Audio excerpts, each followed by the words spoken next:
Okay, we have Steve Gelbs, and he's joining us from Denver. Steve, I see you in the flesh. That's great technology we have here on SNY. You're at a studio. Steve, I want to get your reaction here. You've been in the Mets clubhouse. What do you think this has been like? I'm going to ask you about the Reed deal specifically in just a second.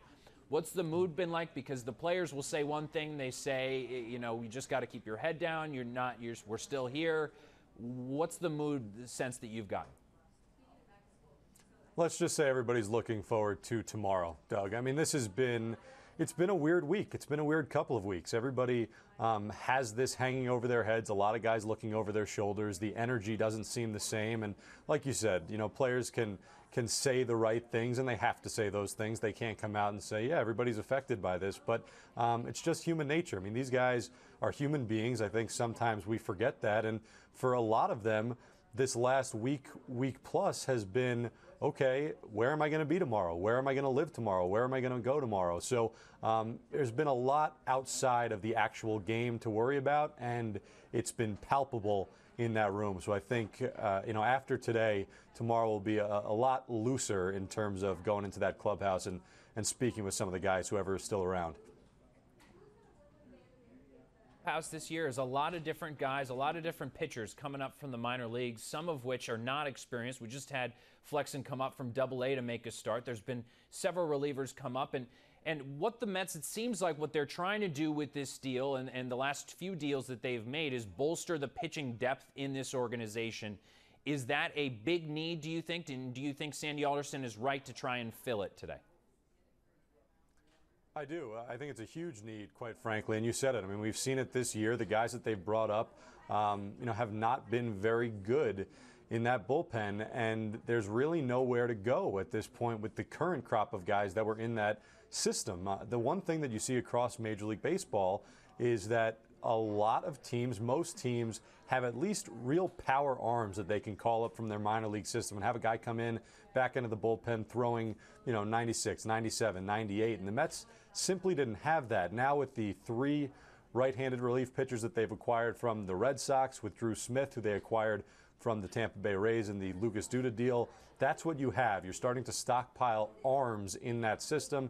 It's a focus that the Mets, you know, really wanted to emphasize going into this trade deadline, and I think they've done a good job. You don't know what these guys are going to be, but at least now there are options in the years moving forward to come out of that bullpen, options that they do not have or did not have before. And sometimes, Steve, it's easy to just move forward after a trade like this, and Addison Reed gone. You know, he's going to the Red Sox. Obviously, this is still all reports. We'll let you know if it becomes official, but looking back, Sandy Alderson got this guy when no one else really wanted him, turned him in with the help of Terry Collins, of course, putting him in the position to succeed, but turned him into a viable trade chip that now is getting you back three power arms out of the bullpen.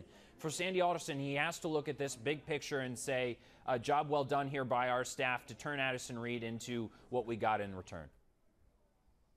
Oh, my goodness. I mean, it's an incredible job if you look at the totality of that deal. Addison Reed, he was in the minor leagues the year that they acquired him. He had fallen that far in 2015, and then, like you said, to acquire Addison Reed for basically nothing, he became a nice part of that bullpen on the run to the World Series in 2015. And then last season, he was as good of a reliever as there was in the entire National League. And he was certainly a huge reason why this Mets team was able to hang in there for a while and ultimately make it to their second straight postseason. And then this year, like you said, I mean, this was not his fault the way this season has gone. He did everything he could in that bullpen and has now, as a rental player, gotten the Mets three potentially useful pieces coming out of their bullpen in the years to come. So in terms of the totality of that deal, even if the Mets didn't make a trade for Reed today and he just walked at the end of this year, it's still a win for Sandy Alderson and his staff. And Steve, two-part question here with the guys remaining, the Asdrubal Cabreras, the Curtis Grandersons, and Jay Bruces.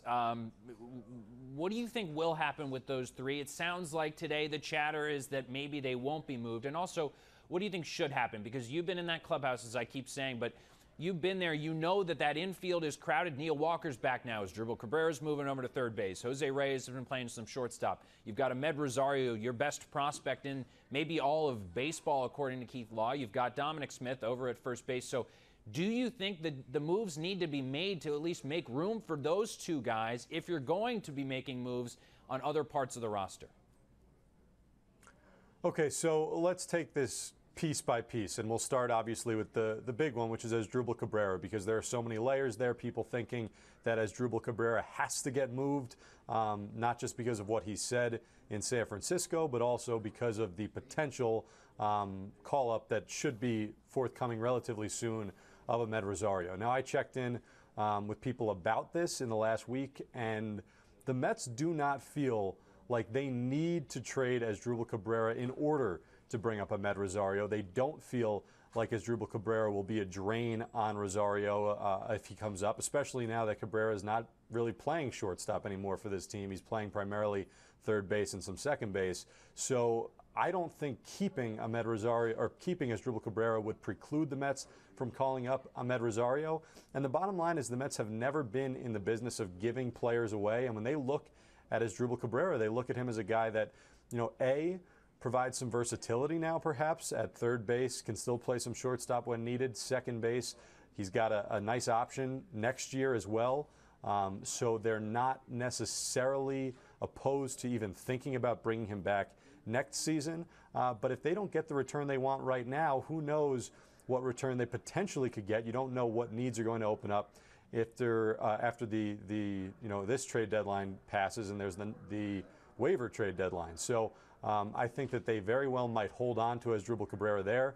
In terms of Jay Bruce, Curtis Granderson, similar boat where if you're not going to get the return that you want for them right now, they'll probably pass through waivers and could potentially be more valuable in the next month. But specifically with Jay Bruce, I really would not be surprised at all if the Mets hung on to him and qualified him this offseason, because given the way the market has developed thus far, you might get potentially a better return in whatever draft pick compensation you might get if Jay Bruce walks than you would if you traded him right now. So I think with those three guys, Cabrera and Granderson, I think are probably more likely to be moved today than Jay Bruce. I would say that Jay Bruce is probably a little less than 50% in terms of him potentially moving today, although you never know what develops in the next few hours or so. But those guys are by no means a slam dunk. The one slam dunk that was definitely going to happen was Addison Reed, and that has happened. SNY Mets reporter Steve Gelbs. Steve, we really appreciate you rushing over to that studio this morning out in Denver. Thanks, man. Appreciate it.